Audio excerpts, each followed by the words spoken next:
Mari kita membuka firman Tuhan yang kita renungkan pada pagi hari ini terambil dari Matius pasal yang ke-7.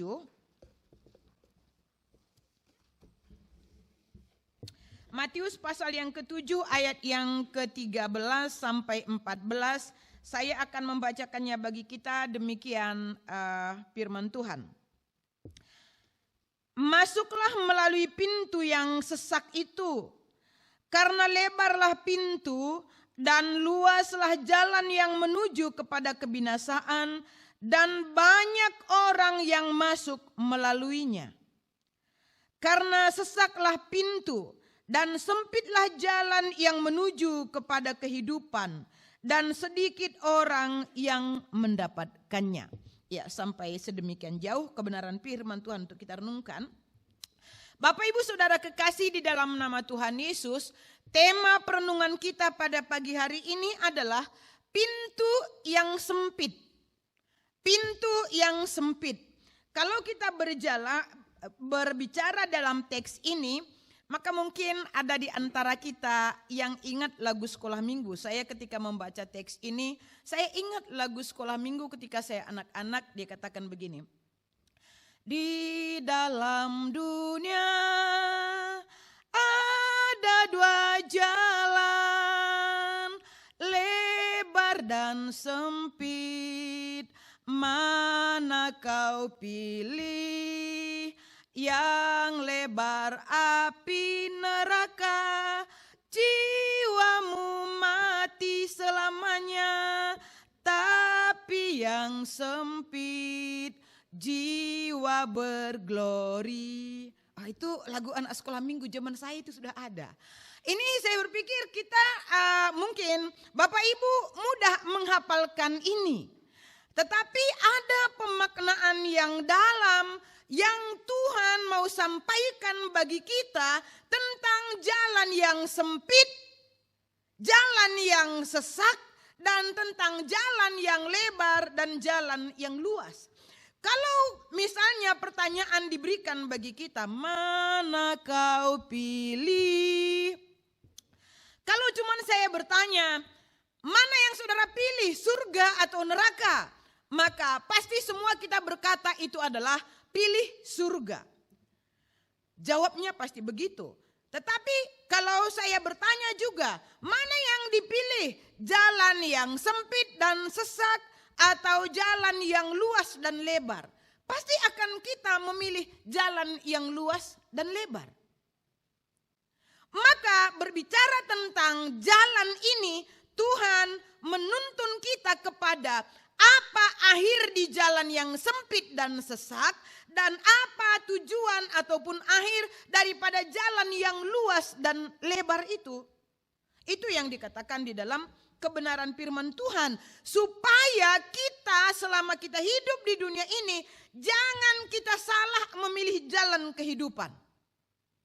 Kalau kita salah dalam memilih jalan kehidupan, itu dampaknya adalah dampak yang penyesalan, tetapi tidak bisa lagi diperbaiki, tidak bisa diubah. Kalau dilihat di dalam gambar itu walaupun kecil, itu kan jalan, orang sekarang berjalan dalam kehidupan. Ada yang sudah sampai masuk di neraka, tapi ada yang sudah sampai di pintu neraka di jalan yang luas.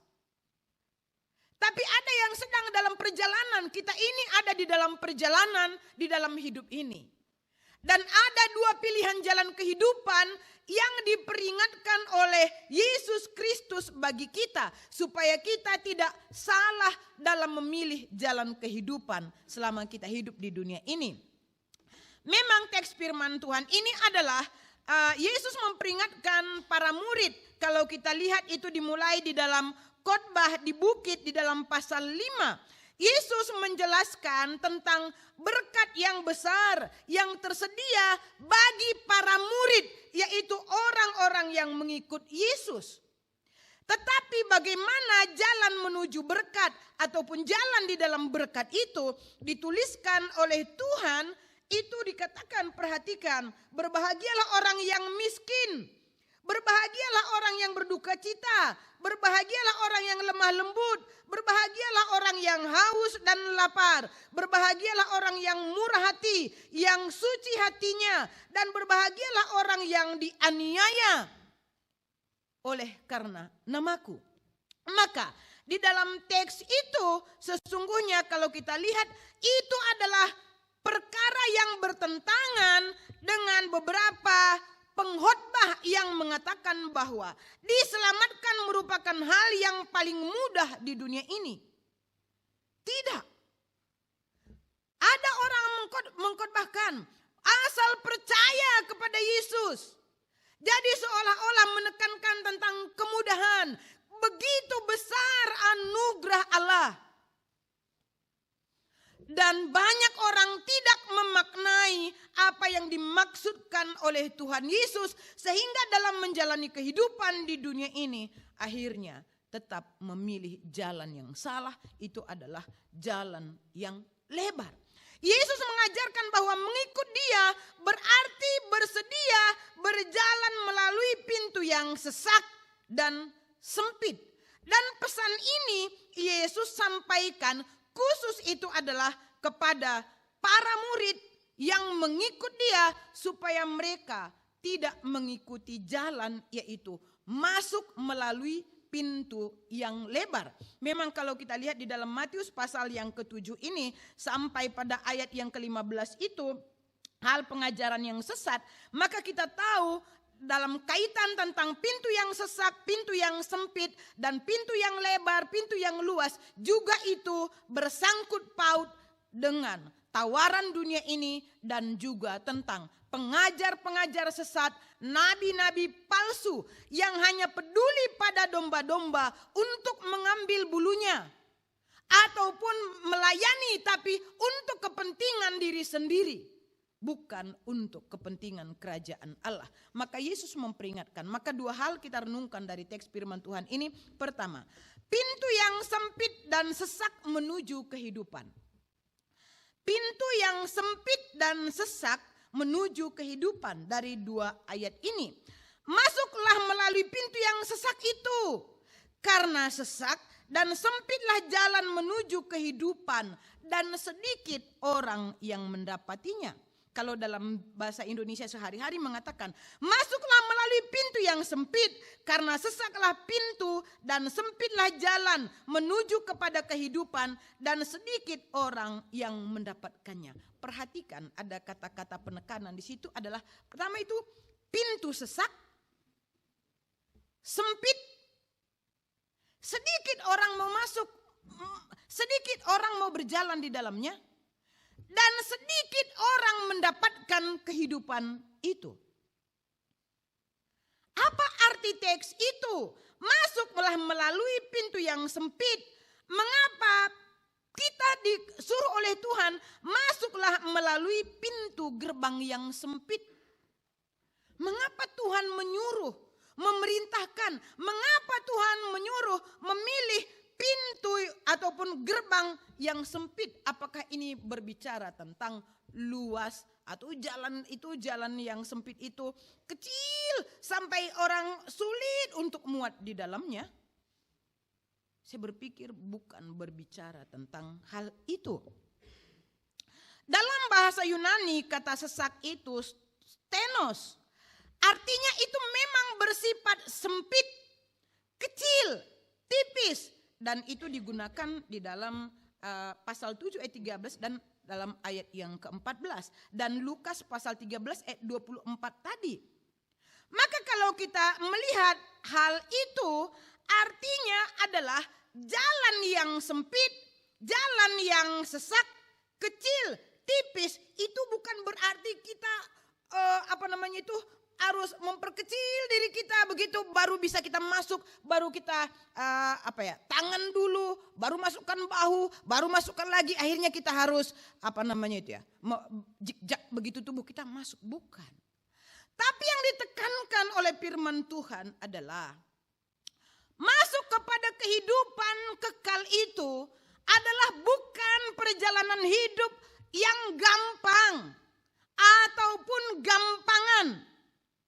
Bukan masuk melalui jalan yang mudah, tetapi untuk masuk sampai kepada kehidupan kekal itu adalah jalan yang penuh dengan tantangan di tengah-tengah dunia ini. Sempit, yaitu banyak tantangan, tidak gampang untuk masuk kepada kehidupan yang kekal. Dan kata sempit itu, telibo, itu digunakan 10 kali. Artinya itu adalah, kalau tadi dia kata sifat, ini justru kata yang sempit itu menekankan kepada kata kerja. Maka dikatakan itu artinya menghimpit, menjadi sempit, menindas, dan menyusahkan. Maka kalau kita lihat dari pengertian ini, apa yang dimaksud tentang jalan yang sesak, jalan yang sempit itu, untuk masuk kepada kehidupan yang kekal itu bukan gampangan. Kalau kita lihat itu artinya sempitlah, menghimpitnya. Kalau di dalam teks Alkitab, jalan melalui menderita, kata telibo itu artinya menderita, ditindas, mengalami kesusahan, mengalami kesusahan, menindas, ditindas, hidup dalam kesesakan dan juga kesesakan. Maka jalan yang melalui pintu yang sempit dan sesak dikatakan oleh Tuhan, itu adalah perjalanan hidup di dunia ini di dalam mengikut Tuhan, menjadi murid Yesus itu. Ketika kita percaya itu, banyak tekanan yang menghimpit hidup kita. Dunia ini, dosa itu berusaha, orang-orang yang tidak percaya ataupun orang-orang yang menolak Kristus, anti-Kristus, itu akan berusaha untuk menyusahkan kita. Sehingga tidak mudah. Dalam arti untuk kita menjadi tekun setia itu, banyak iblis memakai dunia ini dan orang-orang di dunia ini menghimpit kehidupan kita. Dan di situ juga dia menawarkan jalan yang lain. Maka itu perlu kita renungkan, Bapak Ibu Saudara kekasih di dalam nama Tuhan Yesus. Dan kamu akan mendapati itu menuju kehidupan. Kehidupan dalam teks ini adalah zoe. Artinya menekankan bisa memang itu kepada hidup jasmani, juga menekankan kepada kehidupan yang baru. Tetapi hidup itu adalah setelah kebangkitan dan hidup yang kekal. Maka karena kata ini diawali dengan kata leads, itu adalah artinya memimpin, menuju ataupun membawa. Maka perjalanan hidup yang kita jalani ini adalah perjalanan yang menuju kepada kekekalan. Maka hidup yang ditekankan di sini adalah berbicara tentang kehidupan kekal dan kehidupan bersama dengan Tuhan di dalam dunia ini. Kehidupan bersama dengan Tuhan, melakukan kehendak Tuhan yang kita jalani di dunia ini, itu akan membawa kita kepada kehidupan yang kekal, yaitu kehidupan di dalam kerajaan sorga bersama dengan Allah. Maka pintu yang sesak dan sempit menuju kehidupan itu, Yesus mengajarkan bahwa mengikut Dia melibatkan itu kewajiban yang berat mengenai kebenaran, yaitu tentang kita harus hidup di dalam kebenaran. Dan kita akan hidup menerima penganiayaan. Orang yang berjalan di dalam kebenaran itu akan dipersulit hidupnya. Bukan hanya jalan itu, tetapi melalui penganiayaan, dipersempit hidupnya, dibuat dia di dalam kesesakan. Dan itu juga firman Tuhan ini mengajarkan bagaimana kita harus mengasihi musuh kita selama kita hidup di dunia ini. Bagaimana kita menyangkal diri kita dan memikul salib. Itu artinya berjalan melalui pintu yang sesak dan melalui pintu yang sempit. Maka Tuhan katakan sedikit orang menuju kehidupan kekal, memperoleh kehidupan kekal, mendapatkan kehidupan kekal, bukan berjalan secara di jalan yang mudah, di jalan yang gampangan. Dalam arti saya sudah percaya kepada Yesus, sekali percaya pasti masuk surga. Tetapi dalam menjalani kehidupan kita, kita memilih jalan yang lebar. Itu adalah sama dengan dunia ini. Tidak, bukan demikian yang dimaksudkan oleh Tuhan. Maka Yesus mengatakan, perhatikan di sini, hanya sedikit orang yang bersedia, sedikit orang mendapatkannya. Tidak banyak. Apa artinya? Hanya sedikit yang menemukannya, sedikit yang mendapatinya. Apa artinya? Hanya sedikit orang yang masuk melalui pintu pertobatan yang sejati. Maka tema kita dalam semester ini adalah pertobatan yang sejati. Hanya sedikit orang yang mau mengambil komitmen dalam hidupnya, yaitu mengalami pertobatan yang sejati. Hanya sedikit orang dikatakan oleh Tuhan, Tuhan mengingatkan kita, hanya sedikit orang yang bersedia menyangkal dirinya dan mengikut Yesus. Dan betul-betul berusaha mentaati perintah Tuhan dan berusaha sungguh-sungguh mencari kerajaan Allah dan kebenarannya. Hanya sedikit orang yang bersedia bertekun sampai kesudahannya dalam iman. Hanya sedikit orang yang bersedia berkomitmen hidup dalam kesucian, hidup di dalam kekudusan, dan hidup dalam kasih yang sejati. Itu Tuhan mengingatkan kita. Bukan, kasih Allah itu tidak terukur. Karena begitu besar kasih Allah diberikan kepada dunia ini. Tetapi orang yang menemukan, yang meresponi kasih itu, karena meresponi kasih Allah itu berarti dia berjalan mengikuti teladan Kristus, yaitu mengalami kesesakan, kesempitan dalam tantangan dunia ini. Maka sedikit orang yang menemukannya. Kiranya di antara sedikit yang dikatakan oleh Tuhan itu, kita yang mendengarkan firman Tuhan itu termasuk di dalamnya. Itu yang menjadi perenungan kita. Maka perhatikan di dalam Lukas pasal 13 sebelum ayat yang ke-24 teks nas pembimbing kita, kan dikatakan di situ, itu judul perikopnya, siapa yang diselamatkan. Maka ada seseorang berkata pada waktu itu, dan ada seorang yang berkata kepadanya, Tuhan, sedikit sajakah orang yang diselamatkan? Pikirkanlah, renungkan apa yang dikatakan orang ini. Tuhan, sedikit sajakah orang yang diselamatkan?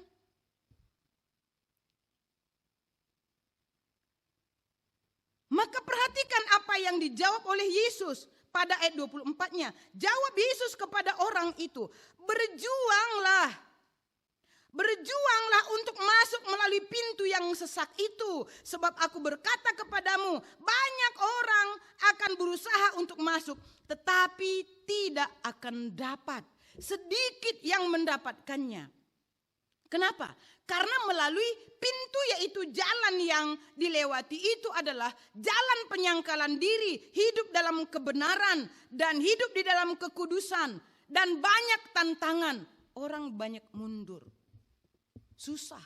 Ada orang katakan susah ikut Yesus, susah menjadi orang Kristen. Ini tidak bisa, ini tidak bisa, itu tidak bisa. Maka orang tidak memiliki komitmen. Maka Yesus katakan, berjuanglah, artinya mari kita sebagai orang yang percaya kepada Yesus, kita harus fokus dalam iman kita itu. Maka dikatakan di dalam Ibrani itu, lakukanlah, kerjakanlah imanmu dengan mata yang tertuju kepada Yesus. Bagaimana Yesus menjalani hidup selama di dunia ini. Itu telah teladan yang patut kita ikuti untuk kita sampai kepada Bapa di surga. Bukankah Yesus mengatakan, akulah jalan kebenaran dan hidup. Tidak ada seorang pun sampai kepada Bapa kalau tidak melalui aku. Maka Yesus adalah jalan kebenaran. Itu juga mengajarkan kepada kita bagaimana Yesus selama di dunia ini hidup dalam kebenaran, bukan dalam ketercelaan, bukan dalam berbuat dosa, bukan melakukan dosa, tapi melakukan kehendak Bapa sampai kepada Bapa, dari kemuliaan sampai kepada kemuliaan. Maka begitulah Tuhan mengajarkan kita untuk menjalani hidup di dunia ini sebagaimana itu Yesus hidup sampai kepada kesudahannya. Itu yang diajarkan oleh Tuhan. Dan ini adalah perjalanan yang sempit, perjalanan yang sesak. Tidak perjalanan los sesuka hati kita. Rambu-rambu yang Tuhan berikan dan tantangan yang diberikan oleh dunia ini menghadang kita, mempersempit, membuat kita merasa tidak nyaman. Tetapi ingatlah kesudahan untuk memperoleh kehidupan kekal bersama dengan Bapa di surga. Itu Tuhan tetapkan jalannya bagi kita. Maka mari kita fokus kepada iman kita sampai akhir. Maka Tuhan katakan berjuanglah, dalam arti berusahalah. Di dunia ini berusahalah dalam menghadapi tantangan dunia ini, dalam menghadapi tantangan si iblis ataupun orang-orang yang menawarkan kenyamanan tetapi bertentangan dengan kebenaran firman Tuhan. Maka mari kita berjuang berkata tidak, no, untuk hal yang melawan kehendak Tuhan. Tidak, harus berani berkata dengan tegas, tidak. Maka kita akan dimampukan oleh Tuhan. Memang di dalam ayat 15 itu selain tantangan dunia ini juga dikatakan oleh Tuhan tentang adanya akan nabi-nabi palsu, para pengajar-pengajar yang sesat. Jadi dalam arti tantangan ini berbicara baik dari luar kekristenan tetapi juga dari dalam kekristenan itu sendiri, yaitu tantangan bagi orang-orang yang berjalan mengikuti Tuhan itu adalah kaitan tentang ajaran ataupun doktrin yang sesat. Maka Yesus mengingatkan di sini supaya waspada. Dia katakan ayat 15, waspadalah, sadarlah tentang pengajar-pengajar sesat. Bagaimana kita mengenali pengajar sesat itu? Tuhan ingatkan dari sini adalah dari buahnya kamu akan mengenal mereka. Tetapi buah dalam teks firman Tuhan ini bukan berbicara tentang mujizat yang dilakukan oleh orang-orang pengajar sesat itu. Karena pada ayat 22 dan 23 dalam pasal 7 ini mengatakan, pada hari terakhir banyak orang akan berseru kepadaku, Tuhan, Tuhan, bukankah kami bernubuat demi namamu dan mengusir setan demi namamu dan mengadakan banyak mujizat demi namamu juga? Pada waktu itulah aku akan berterus terang kepada mereka dan berkata, aku tidak pernah mengenal kamu, enyahlah daripadaku, kamu sekalian pembuat kejahatan. Apa yang ditekankan oleh firman Tuhan di sini? Dalam arti banyak orang Kristen tetap berada di gereja, mengikuti aktivitas rohani, tetapi hidup tetap di dalam kejahatan. Dan juga termasuk banyak hamba-hamba Tuhan, kalau diingatkan oleh Tuhan, yang mengatakan diri hamba Tuhan, memperkenalkan diri sebagai hamba Tuhan, yang menyampaikan kebenaran firman Tuhan, berbicara atas nama Tuhan, tetapi memilih jalan yang lebar, yaitu kenyamanan dunia ini, hidup di dalam kejahatan. Pada akhirnya Tuhan mengingatkan bahwa aku tidak mengenal kamu, kamu adalah pelaku kejahatan. Dalam arti berjalan, tetap hidup di dalam kejahatan. Maka apa buahnya yang dimaksudkan oleh Tuhan untuk kita mengenal siapa itu pengajar sesat, siapa itu Kristen yang palsu, yang berhiaskan imitasi, kelihatan indah, kelihatan bercahaya, tetapi tetap cepat akan redup. Imitasi itu adalah hiasan yang tidak tahan uji. Maka siapakah itu? Maka Tuhan katakan buah pertobatan, buah yang berjalan di dalam jalan yang sempit itu. Orang yang berjalan dalam jalan yang sempit dan sesak itu adalah buahnya kelihatan dalam hidupnya itu adalah ketaatan kepada firman Tuhan. Siapa itu berjalan di dalam jalan yang sempit? Itu adalah mereka yang mentaati kebenaran firman Tuhan. Ketaatan kepada Tuhan itu adalah hal yang nomor satu. Maka Paulus mengatakan dalam Galatia pasal 1 ayat yang ke-10 itu. Jadi apakah yang kucari? Apakah yang kucari adalah menyenangkan hati manusia? Sekiranya aku masih mencari kesenangan manusia, maka sesungguhnya aku bukanlah hamba Allah. Maka Bapak Ibu Saudara kekasih di dalam nama Tuhan Yesus Kristus, di dalam Yohanes pasal 8 ayat 31 dikatakan, maka katanya kepada orang Yahudi yang percaya kepadanya, orang Yahudi yang percaya kepadanya, jika kamu tetap dalam firman-Ku, kamu benar-benar murid-Ku. Maka adalah berjalan masuk melalui pintu yang sesak sempit itu, dalam arti adalah tetap hidup dalam melakukan kebenaran firman Tuhan di tengah-tengah orang yang tidak mau mentaati kebenaran firman Tuhan. Memang Yesus mengatakan dalam Yohanes pasal 10 ayat 7 dan ayat 10 itu, dia mengatakan, akulah pintu. Kalau kamu berjalan melalui pintu, yaitu melalui aku, kamu akan menemukan keselamatan. Maka kalau kita berjalan melalui pintu, yaitu melalui Yesus, dan mengikuti Yesus, bagaimana Yesus hidup di dunia ini, begitulah kita hidup. Maka kita dituntun, ketaatan kita itu dalam mengikuti Yesus itu, kita dituntun kepada keselamatan. Maka melalui pintu yang sesak, sempit itu berbicara tentang ketaatan kita kepada Yesus Kristus, bukan kepada tanda-tanda ataupun aktivitas rohani, mujizat, pelayanan, dan lain sebagainya. Dalam Efesus pasal yang kedua ayat 8 mengatakan bahwa kamu diselamatkan oleh iman. Itu bukan hasil usahamu, tetapi pemberian Allah. Dalam arti untuk masuk kepada keselamatan melalui pintu yang sempit, artinya berarti dalam teks ini adalah kita tidak boleh menyanyiakan anugerah Tuhan. Tidak boleh menyanyiakan kasih karunia Tuhan, jalan yang Tuhan sudah berikan bagi kita, yaitu Yesus mati di kayu salib dengan pengorbanan, menggantikan kita, darahnya tercurah untuk menebus, menyucikan kita. Maka jangan sia-siakan, jangan dianggap murah dan jangan dianggap mudah. Maka kalau kita lihat di sini di dalam kebenaran firman Tuhan itu, kasih karunia Allah itu mahal. Karena mahal itulah dikatakan itu sempit, sesak. Kasih karunia Allah itu mahal. Maka jangan kita menyalahartikan kita diselamatkan hanya oleh karena anugerah, pemberian yang cuma-cuma, bukan karena usaha kamu. Itu artinya adalah panggilan Tuhan bagi kita menghargai anugerah itu, menghargai kasih karunia itu. Bagaimana kita menghargai, bagaimana kita mensyukuri kasih karunia Tuhan itu adalah dengan hidup taat kepada Tuhan, dengan hidup taat kepada firman Tuhan. Iman menuntun kita berjalan di pintu yang sempit, yaitu iman berjalan di dalam ketaatan. Yesus menginginkan ketaatan. Iman yang menyelamatkan adalah iman yang menuntun kita dalam ketaatan. Apa itu ketaatan? Yaitu yang kita refleksikan, yang kita tunjukkan di dalam perbuatan kita melakukan firman Tuhan. Kegagalan hidup mempraktikkan iman artinya kita gagal untuk mempraktikkan iman yang hidup. Iman yang hidup itu adalah iman yang dipraktikkan di dalam ketaatan. Iman yang hidup harus dibuktikan dengan ketaatan pada firman Tuhan. Orang yang dalam ketaatan itu, orang yang hidup dalam ketaatan kepada firman Tuhan, dia akan dimampukan Tuhan untuk melakukan kehendak-Nya. Saya membacakan bagi kita di dalam Yehezkiel pasal yang ke-11 ayat yang ke-19 dan 20 dikatakan demikian firman Tuhan. Aku akan memberikan mereka hati yang lain dan roh yang baru di dalam batin mereka.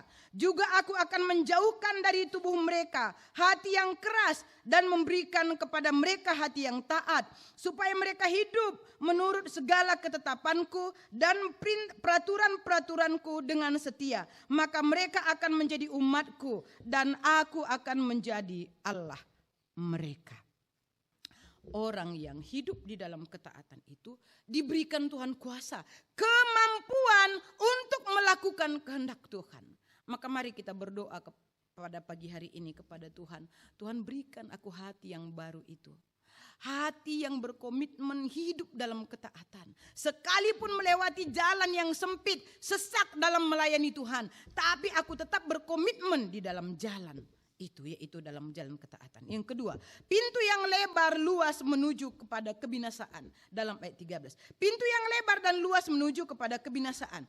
Karena lebarlah dan luaslah jalan yang menuju kepada kebinasaan, dan banyak orang akan melaluinya.